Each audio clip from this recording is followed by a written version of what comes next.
Est-ce que tu t'es déjà posé la question, pourquoi est-ce que j'ai la vie que j'ai? Au fait, tu ne vis pas ta vie. Tu vis la vie sur laquelle tu mets ton attention. Et c'est super important à comprendre. Ça peut être difficile à comprendre au départ, mais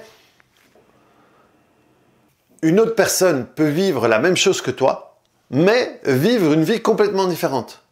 Ça veut dire la même chose que toi, ça veut dire les mêmes événements, sauf que toi, tu vas mettre ton attention sur une partie de ces événements-là, et l'autre, en mettant son attention sur une autre partie de sa vie, peut avoir une vie complètement différente. On a tous des merdes dans notre vie. Et on a tous des moments neutres et des moments chouettes. Et si tu mets ton attention sur ce qui merde, tu vas avoir une vie de merde. Moi, j'ai un copain, et c'est quelqu'un que j'aime beaucoup, mais il disait, ah, ça y est, VDM, il disait, vie de merde. Alors que il est loin d'avoir objectivement une vie de merde. Et d'ailleurs, nous tous, toi qui regardes cette vidéo, moi qui l'a fait, on a tous des vies qui sont enviées par plusieurs de milliards de personnes sur cette terre. On fait partie facilement des 25 personnes les plus privilégiées. Et donc, même nos moments difficiles seraient la vie rêvée pour des personnes qui vivent ailleurs, quoi. Et donc, si tu mets ton attention sur la merde, tu vas avoir une vie de merde. La merde est super accessible pour le moment. Et si tu mets ton attention sur les choses pour lesquelles tu peux avoir de la gratitude, eh bien, tu vas avoir une vie extraordinaire. Parce que, de nouveau, c'est quelque chose que pas beaucoup de gens font. Et tu n'as pas besoin de faire ça constamment, tu n'as pas besoin d'être constamment dans « Ah, gratitude, gratitude, namasté ». Mais non, on s'en fout. On peut avoir des moments où on a des problèmes, où il y a des choses qui ne vont pas, mais quand même profiter de sa vie. Et moi, je peux te le dire, j'ai eu dernièrement mais tu vois, j'allais dire, pour continuer sur la vidéo, des moments difficiles, sauf que moi, je le vois comme des opportunités de grandir. Moi, pour moi, tout ce qui arrive de négatif dans ma vie n'est pas pour me mettre dans le trou. C'est là justement pour me permettre de grandir. Et donc, ce sont plus des problèmes, ce sont des opportunités de grandir. Ça ne veut pas dire que je déguste pas, ça ne veut pas dire que des fois, j'ai pas envie de lâcher, j'en ai pas marre. Je vous assure que, voilà, ces 2-3 derniers mois, j'ai eu plein d'opportunités et d'autres que j'ai pu saisir à pleine main, d'autres un peu moins, d'autres qui traînent un peu, mais je profite quand même de ma vie. Je trouve que j'ai quand même énormément de chance d'avoir ce que j'ai. Et d'avoir ce que j'ai, c'est pas d'avoir ce que j'ai, pour moi, c'est ma femme, mon fils, ma famille, c'est ma mère, ma sœur, mes neveux et mon chien et les amis que j'ai, les amis qui m'accompagnent, qui me supportent, à qui je peux appeler quand il y a un truc qui va pas ou quand j'ai besoin d'aide. Et pour moi,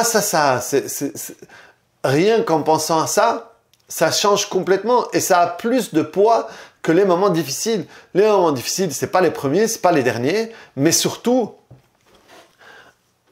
quand tu les prends comme des expériences pour grandir, eh bien, ils ont moins tendance à revenir.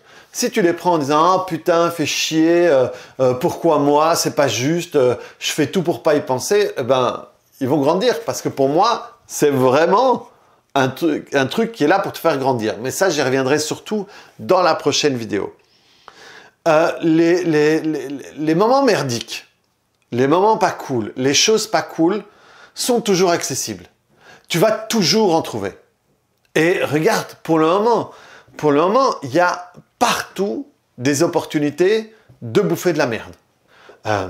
Il y a le conflit israélo-palestinien, il y a le conflit en Ukraine, il y a là, le jour où je te fais la vidéo, ça fait 2-3 jours que P. Puff Daddy avec apparemment un truc bien glauque de prostitution, de trafic, de je sais pas quoi, machin et tout. Le pont à Baltimore qui a écrasé, l'éclipse qui arrive. Enfin, il y a plein. Si tu veux te casser la tête, tu vas trouver plein de trucs.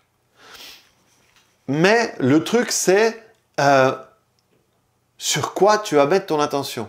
Est-ce que tu vas mettre ton attention là-dessus? Et même moi qui suis quand même assez bien informé et qui suis ça, j'ai une vision vachement différente de la situation. Et je vois dans les conversations qu'on a avec ma sœur qui n'a pas la même vision que moi, où ça va la toucher beaucoup plus profondément. Ça va l'activer beaucoup plus.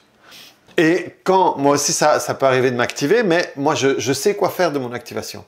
Et je sais quoi faire de mon attention. Est-ce que j'y arrive à chaque fois? Pas du tout. Et tu n'es pas obligé d'y arriver à chaque fois. Mais déjà, le fait de, à un moment, être capable de faire un switch, ça va te permettre d'aller sur autre chose et de mettre ton attention sur autre chose et donc d'avoir une vie différente. Parce que si on parvenait à mettre autant d'attention et autant d'énergie, ou même la moitié, je crois, sur ce qui va bien plutôt que sur ce qui va mal, ta vie est complètement différente. Et des fois, il y a les gens qui demandent « Oui, mais comment est-ce que tu fais pour être tout le temps aussi bien? Comment est-ce que tu fais ?»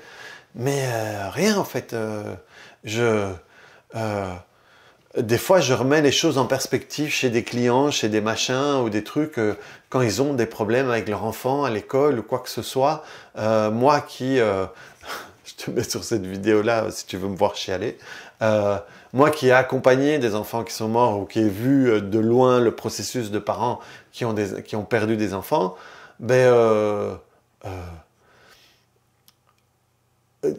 quand tu remets ça en perspective, ça change complètement la donne. Et c'est juste, le problème reste le même. Tu peux avoir un enfant en difficulté à l'école ou à un moment un enfant avec qui tu as des difficultés, mais dès que tu mets en perspective en disant « Ok, à choisir, je préfère ça plutôt qu'il ait un cancer ou n'importe quoi », ça a l'air con, mais ça change complètement la donne. Et dès que ça change la donne, toi, tu te comportes différemment aussi. Et si toi, tu te conformes différemment, tu ouvres la porte à l'autre pour qu'il puisse se comporter différemment. Et tu ne sais pas si simplement cette manière de changer peut changer ta relation. J'ai déjà parlé quelques fois, mais mon fils, il a fait des crises quand il était petit. Et moi, je n'avais jamais vu... moi, j'ai eu 7 neveux avant. Je n'avais jamais vu mes neveux faire des crises comme ça. Et donc, j'étais désarçonné. Je ne savais pas quoi faire. Et un jour, mon fils, il a fait une crise qui a duré plus d'1 heure. Et là, j'ai été content que ma mère m'ait bien élevé parce que sinon, je sais que dans ma tête, il y a des choses qui sont passées. Est-ce que je lui mets une baffe? Est-ce que je le mets sous la douche d'eau froide? Un truc qui me serait jamais de la vie passé par la tête si j'avais pas été à un moment complètement désarçonné. Je savais pas quoi faire, il m'écoutait pas, machin et tout. Eh bien, moi, dans cette situation-là, j'apportais mon stress. Je mettais mon stress parce que j'étais paumé. Je savais pas quoi faire. Et ça prenait énormément de place. Je me souviens, cette période-là a été difficile. Et on a été au Pérou et il avait des moments... Et ça a été vraiment difficile pour ma femme et moi. Et ça n'a pas duré longtemps, mais pour nous, c'était une éternité. Et moi, j'ai fait ce que, après cette grosse crise, et je me suis dit, c'est pas possible. Et donc, ce que j'ai fait, c'est que j'ai fait ce que je fais d'habitude. Je me suis dit, qu'est-ce que je ferais dans une autre situation? Je me suis formé. Et dans la formation, il y a un truc que la personne a dit, qui a déjà changé énormément pour moi. Elle a dit, comprenez que ça n'a rien à voir avec vous. Il ne fait pas ça contre vous. Il fait ça parce que lui est dans une... Je ne vais pas vous faire tout le machin, mais le fait de comprendre que ce n'était pas contre moi, alors que c'est con quand on le dit comme ça, bien sûr que ce n'est pas contre moi, mais quand on est dans la situation où je veux lui poser la main et il fait comme ça ou quoi que ce soit, parce que son cortex préfrontal est décroché et qu'il n'a plus du tout... il n'a plus l'éducation qu'il a eue parce que ça, le bien et le mal est déconnecté. Et Du coup, quand il fait ça, c'est pas contre moi. C'est pas moi qui rejette. Quand il me pousse, quand il ferme la porte, quand il me crie dessus, c'est pas sur moi. C'est pas contre moi. Et ça, moi, ça a fait que mon stress a complètement baissé. Mon activation a baissé. Je ne rentrais plus dans la bagarre avec mon fils dans ces moments-là. Et ça a été le début du reste parce que forcément, comme j'alimentais pas le feu, il n'augmentait pas. Mon fils, il avait que son stress à gérer, pas le mien, parce que le mien vient dessus et donc l'un alimente l'autre.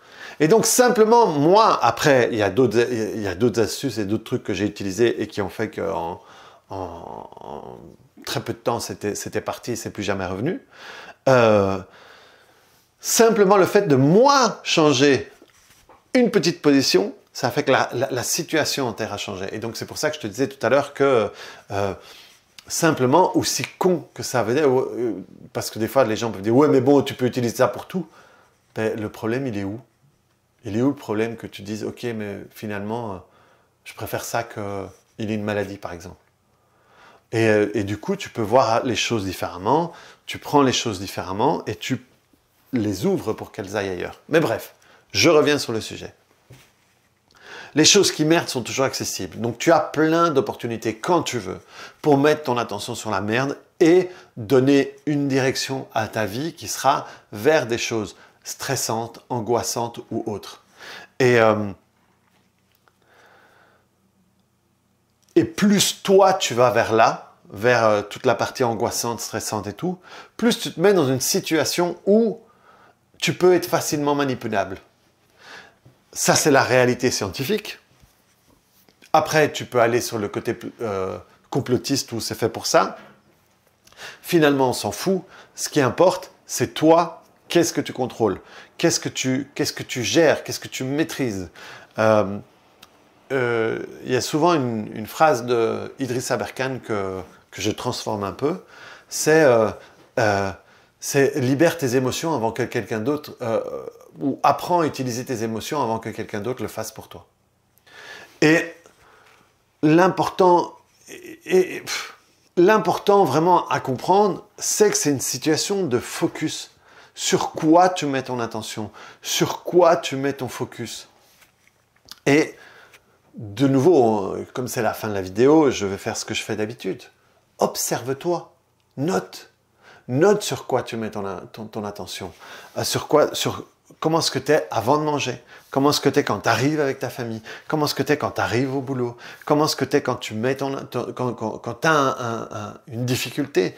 C'est quoi ton processus? Sur quoi tu mets ton attention? Moi, quand j'ai quelque chose qui m'arrive, mon but, c'est la solution. C'est de trouver une solution. C'est que de toute façon, dans mon système de croyance, par rapport à la vidéo la vidéo précédente que je te mets ici, à un moment, dans mon système de croyance, à moi, c'est de toute façon, je vais trouver une solution. De toute façon, je vais dépasser ça. Pour moi, c'est clair qu'à chaque fois, je vais le dépasser. Que ça prenne du temps, qu'il y ait du sang, des larmes et de la sueur, comme disait la prof de danse de film pour les plus vieux d'entre nous, je vais toujours trouver une solution. Cet état d'esprit fait que j'ai toujours ma vision dirigée vers ça.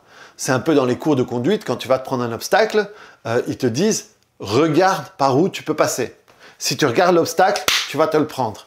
Regarde la sortie. Et dans les cours de conduite, ils t'aident, ils bougent ta tête et ils t'aident à voir la sortie et tu te rends compte que, hop, tu parviens à passer avec la bagnole. Eh bien, ici, c'est pareil. Sur quoi tu mets ton intention? Si tu mets ton intention sur « c'est pas juste, pourquoi moi, encore ça, je vais jamais m'en sortir, je vais jamais ci, je vais jamais ça », eh bien, ta voiture, tu vas directement vers l'obstacle. Donc, fais un bilan sur la vie que tu mènes. Et dis « Ok, si ce qu'il dit c'est vrai, la vie que j'expérimente, c'est celle-là. Ok? Pour que j'expérimente cette vie, sur quoi je mets mon focus? Sur quoi je mets mon attention? Sur ça, ça, ça, ça et ça. Est-ce que ça c'est corrélé au niveau de l'émotion générale, au niveau de l'état général? Si oui, ok, qu'est-ce que je peux faire pour changer ça? où est-ce que j'ai appris, avec qui, quelles sont les conclusions, machin et tout. C'est un travail que tu peux faire. Ou si tu ne sais pas comment le faire, voilà, si tu vas sur zenrela.com, il y a ou mes coordonnées ou les coordonnées de tous mes élèves qui peuvent t'aider à apprendre, à transformer tout ça. Et dès que tu vas mettre ton attention sur autre chose, tu vas commencer à expérimenter une vie différente. Et peut-être, du coup, commencer à mettre plus d'attention sur toutes les choses cool à vivre dans ta vie. Et plus tu vas mettre ton attention là-dessus, plus cette partie-là va grandir. Donc voilà les amis, clique sur le bouton j'aime si ça t'a plu, mets-moi un commentaire si ça te paraît juste ou pas juste. Et on se voit bientôt sur une autre vidéo. Très prochainement, je vais ouvrir un groupe Facebook où je vais parler de traumatisme. Et il y aura du contenu là-dessus qu'il n'y aura pas sur celui-ci. Salut!